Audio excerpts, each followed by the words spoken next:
Queridos hermanos, buenos días. Damos a Dios en esta mañana toda la gloria y toda la honra. Pedimos al Señor que en esta mañana su amor, su misericordia, que en esta mañana el Señor pueda guiarnos, como siempre lo decimos, a la verdad del Evangelio. Hermanos amados, antes de que oremos, permítame por favor, como siempre lo hacemos, ir a la palabra del Señor y leer nuestro texto y pedirle al Señor que a través del mismo podamos sacar todos los regalos, todo lo que Dios tiene allí para nosotros, esos tesoros maravillosos. Primera de Timoteo, capítulo 2, versículo 1 al 3. Primera de Timoteo, queridos hermanos, capítulo 2, versículos del 1 al 3. Voy a esperar que usted de pronto lo tenga para así poderlo leer. Muy bien, hermanos. Dice la palabra del Señor: exhorto ante todo a que se hagan rogativas, oraciones, peticiones y acciones de gracia por todos los hombres, por los reyes y por todos los que están en eminencia, para que vivamos quieta y reposadamente en toda piedad y honestidad, porque esto es bueno, dice el apóstol Pablo, y agradable delante de nuestro Salvador. Muy bien, hermanos, vamos a orar en esta mañana, no sin antes nuevamente saludarle a usted, querido hermano, querido amigo, Pastor Alexander. En esta mañana ya está allí conectado, qué bendición. Oremos juntos y demos gracias a Dios. Amado y buen Señor, una vez más, Padre, nos presentamos delante de ti. Señor, para nosotros es un gozo. Para nosotros, Señor, es una gran bendición levantarnos cada mañana para buscarte a ti, Señor. Ese Dios bueno, ese Dios eterno. Para nosotros, Señor de la gloria, es maravilloso entender que tu naturaleza infinita como Dios simplemente significa que tú existes o ya existías aparte de, y que no estás limitado ni por el tiempo, no estás limitado por el espacio. Señor amado, gracias, porque tú eres omnisciente, Señor. Lo que significa, Señor, que tú lo sabes todo, que tu conocimiento, Señor, es ilimitado. Señor, gracias porque tú eres omnipotente. Lo que significa, Señor, que tú eres todopoderoso, que tu poder, Señor, es ilimitado, Señor, y que a través de ese poder tú puedes establecer, Señor, tu soberana voluntad, Padre. Dios mío, gracias, porque tú eres omnipresente. Tú estás en todo lugar. Y por supuesto, Señor, en esta mañana, tú estás con nosotros, guiándonos, Señor, para hacer tu voluntad, Padre. Oh Dios, por los méritos de tu amado y precioso Hijo, rogamos a ti para que esta enseñanza bendiga la vida de nuestros hermanos, así como ha bendecido la mía. Y que podamos entender en esta mañana la urgencia que tenemos como iglesia de orar por nuestros gobernantes, Señor. Gracias, Señor. Gracias, amado Jesús.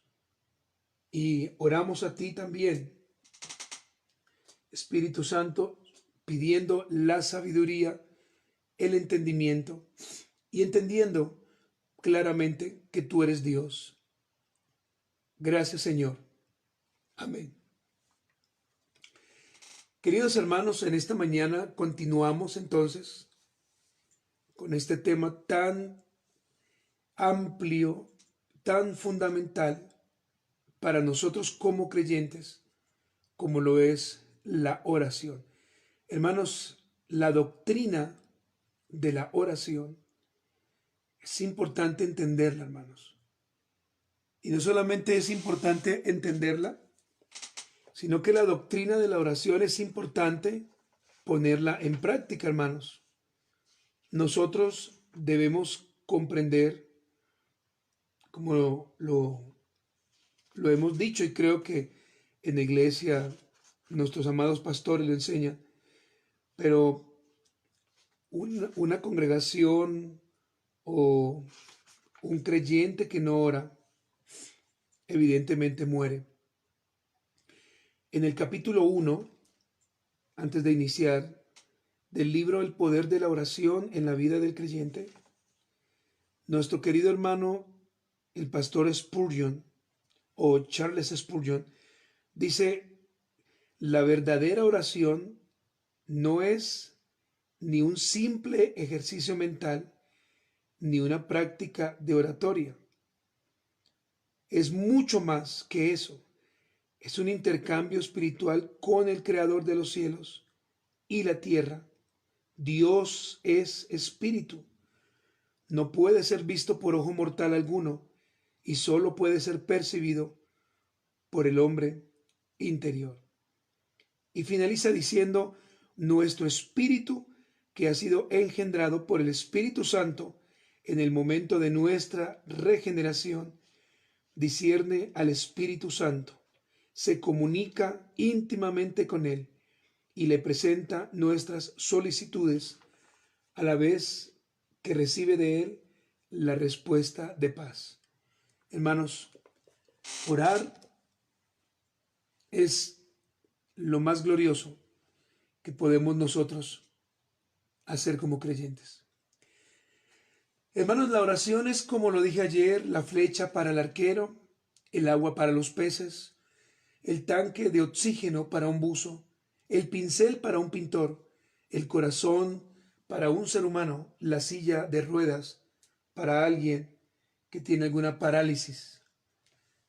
De esta manera, hermanos, ayer comparé la oración y simplemente lo que quiero dar a entender, hermanos, es la relevancia o la importancia que la oración debe tener.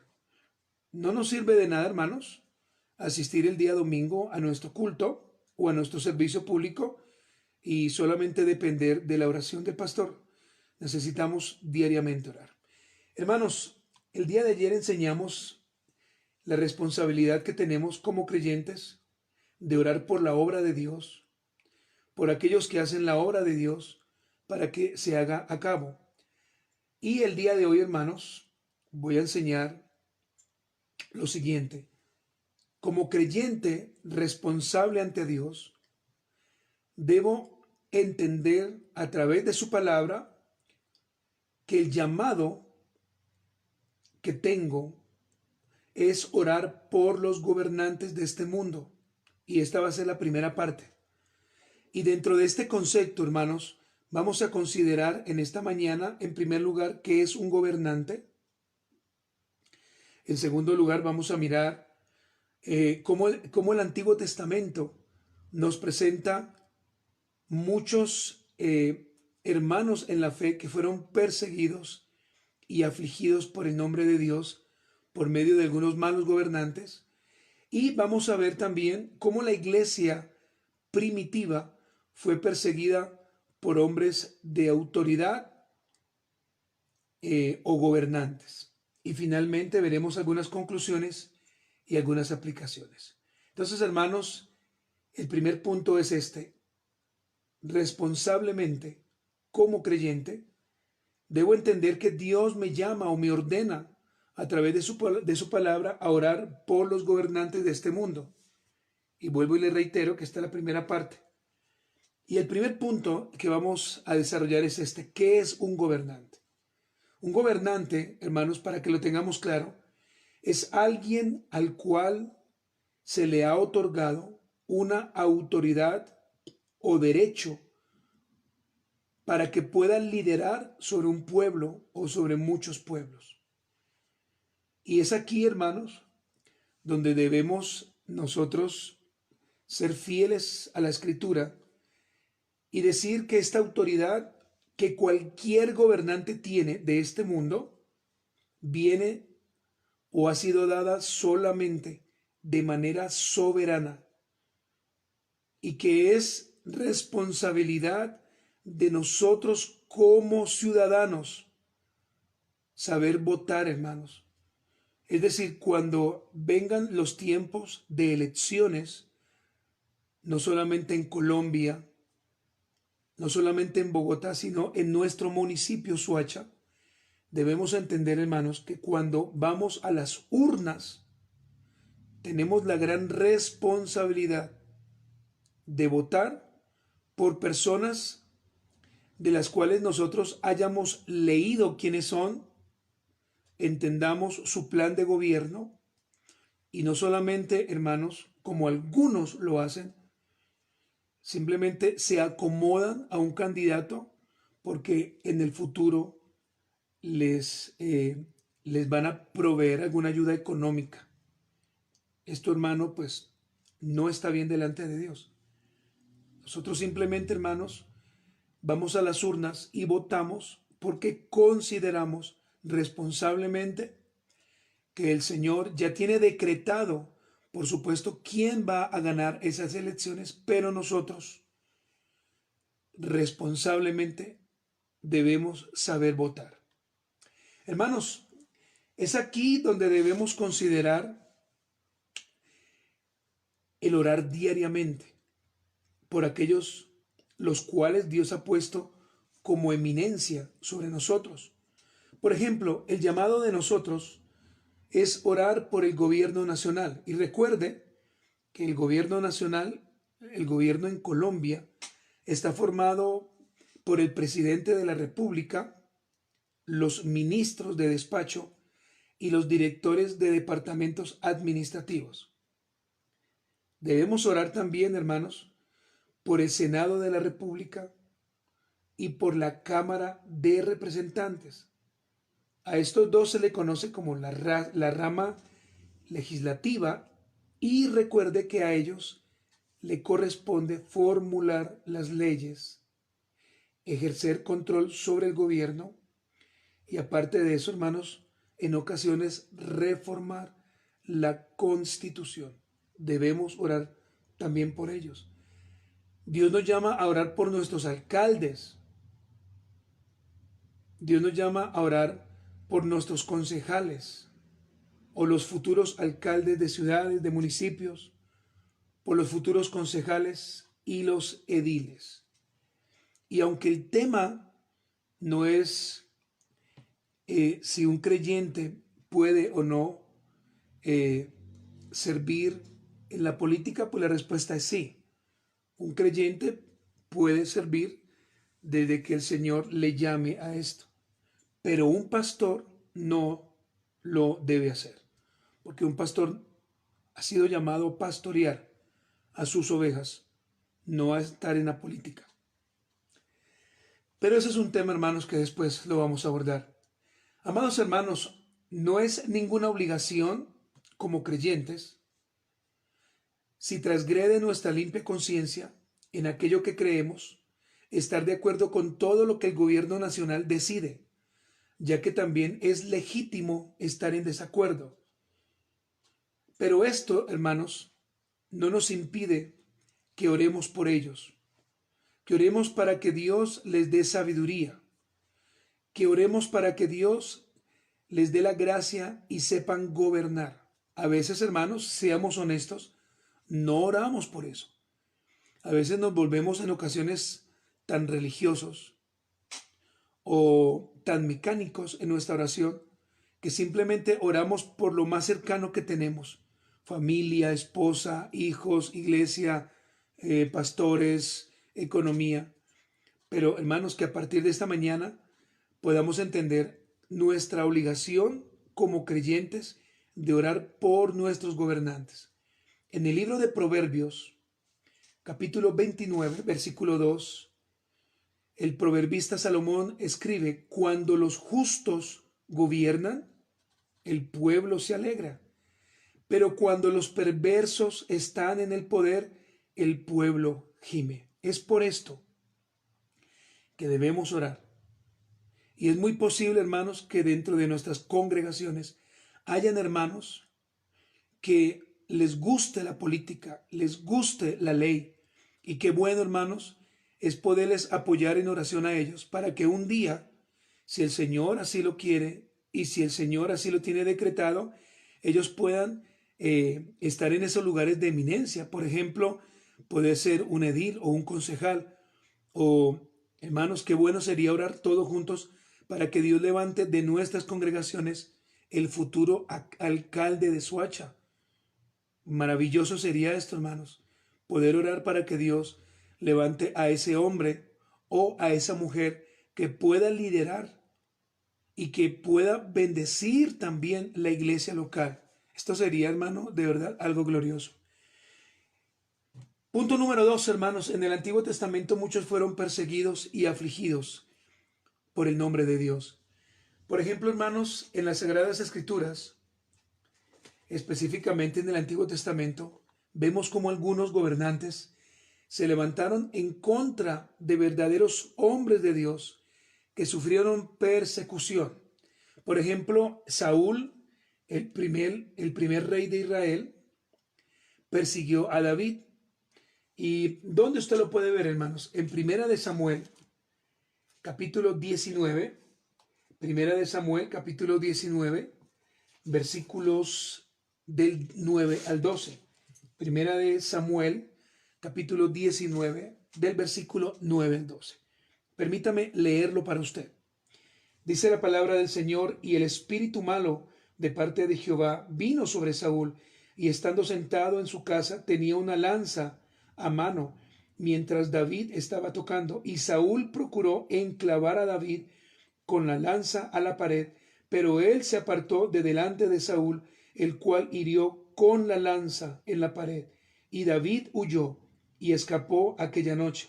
Saúl envió luego mensajeros a casa de David para que lo vigilasen y lo matasen a la mañana. Mas Mical, su mujer, avisó a David diciendo: si no salvas tu vida esta noche, mañana serás muerto. Y mire el versículo 12: y descolgó Mical a David por una ventana, y él se fue y huyó y escapó.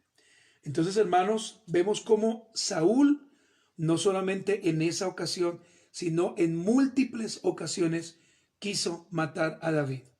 También, hermanos, vemos cómo Sadrach, Mesach y Abednego fueron perseguidos por el rey Nabucodonosor por rehusarse a adorar la imagen del rey.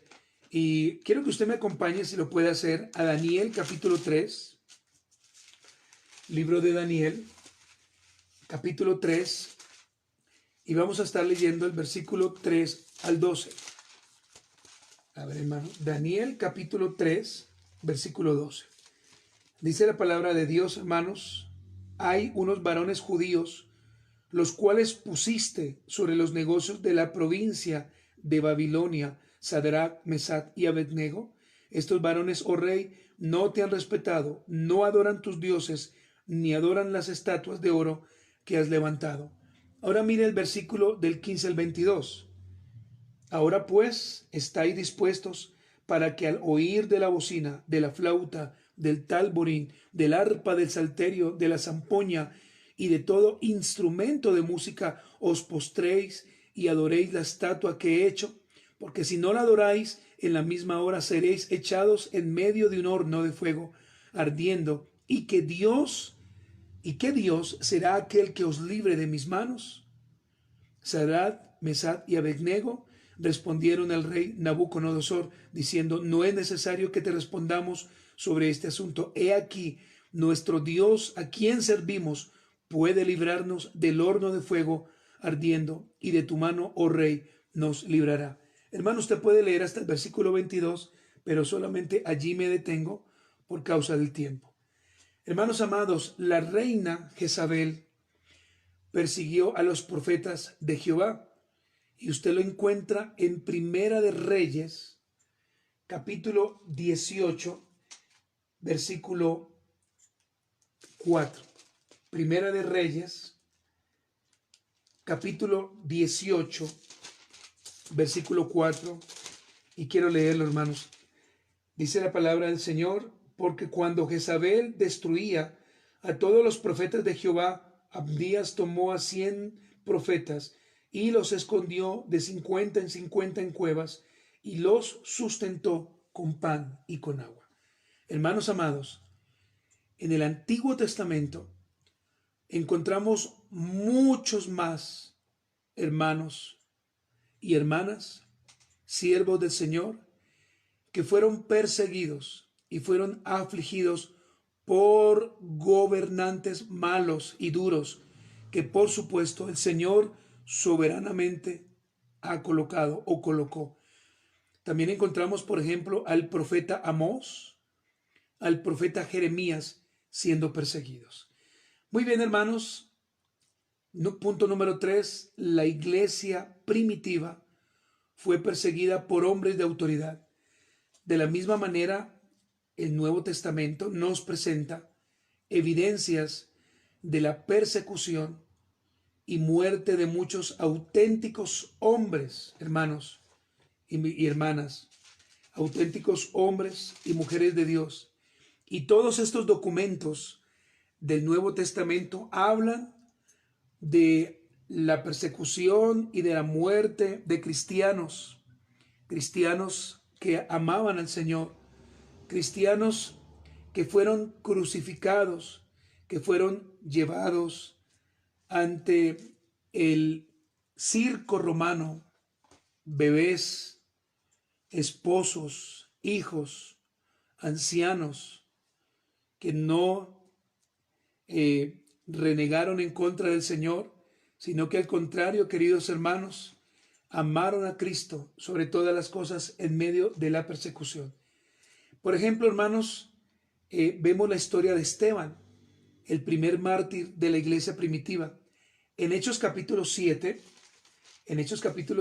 versículo del 59 al 60, podemos ver que la muerte de Esteban haya sido concebida por el sumo sacerdote Caifás. Y esto lo vemos en Hechos capítulo 7, versículo 59 y 60. Dice: y apedreaban a Esteban mientras él invocaba y decía: Señor Jesús, recibe mi espíritu.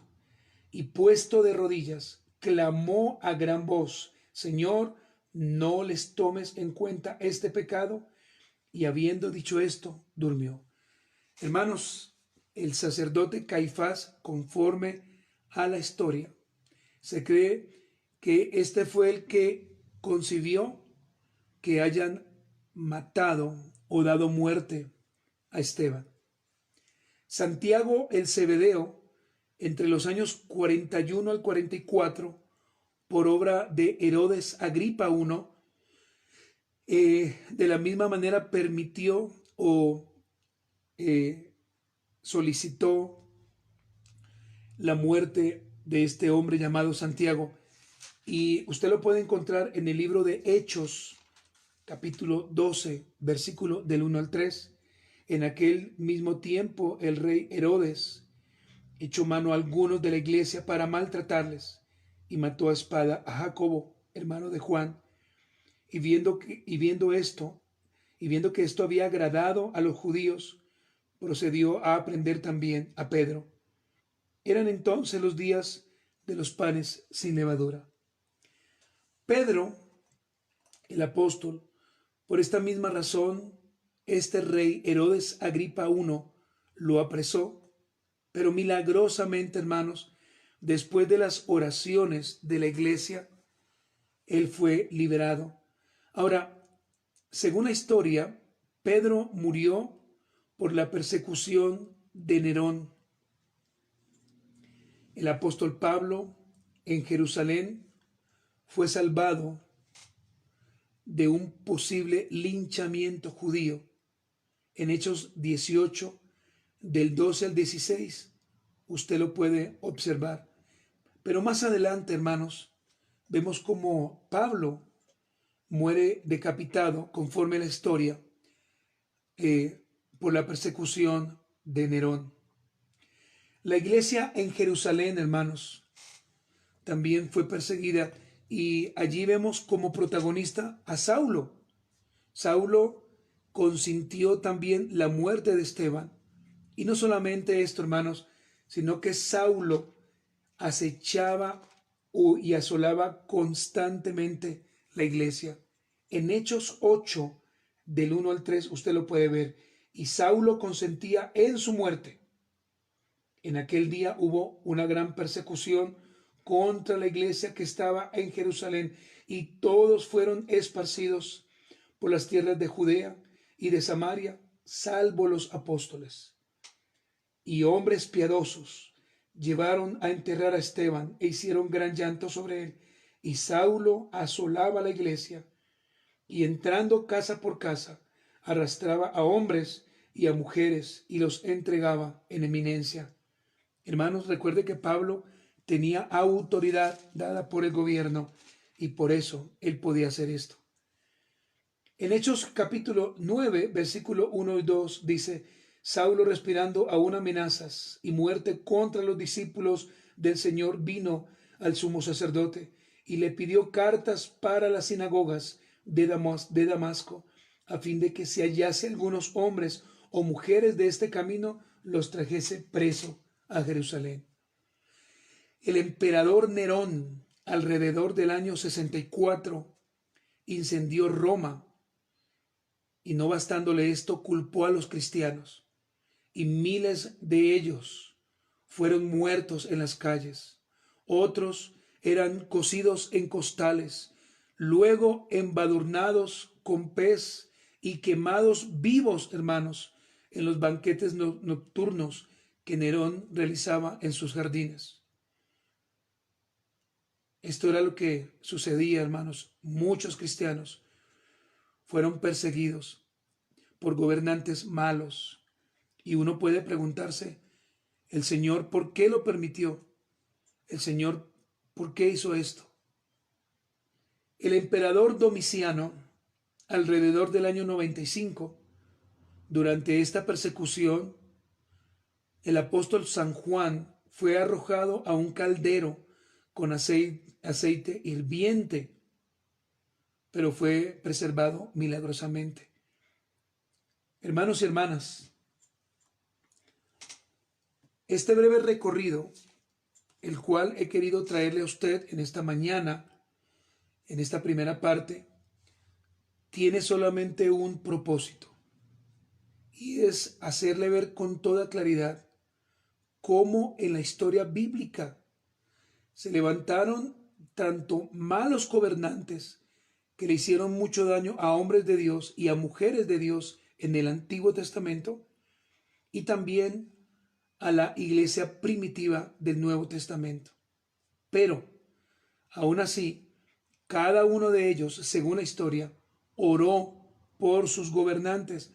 Por ejemplo, Daniel oró por el rey Nabucodonosor y por el rey Darío, pero siempre descansó en la divina providencia del Señor. El apóstol Pablo, aunque fue encarcelado en 2 oportunidades, hermano, la Biblia nos enseña cómo este hombre nos llama. En el segundo libro que Pablo escribe a Timoteo, a que oremos en los cultos públicos por los reyes y por los que están en eminencia. Y la pregunta es: ¿para qué? Para que vivamos quieta y reposadamente en toda piedad y honestidad, porque esto es bueno, hermanos, y es agradable delante de Dios. Querida iglesia, queridos hermanos que en esta mañana están escuchando y que posiblemente un día escucharán, tomemos el tiempo, hermanos, así sea un minuto, así sea unos segundos, para orar por nuestros gobernantes, por el presidente Duque, por la vicepresidenta, por aquellos que están a su alrededor, por los diferentes ministros, por los concejales, por los ediles. Hermanos, por cada uno de ellos, oremos y pidamos a Dios que Dios permita que nosotros un día tengamos gobernantes que en verdad amen al Señor.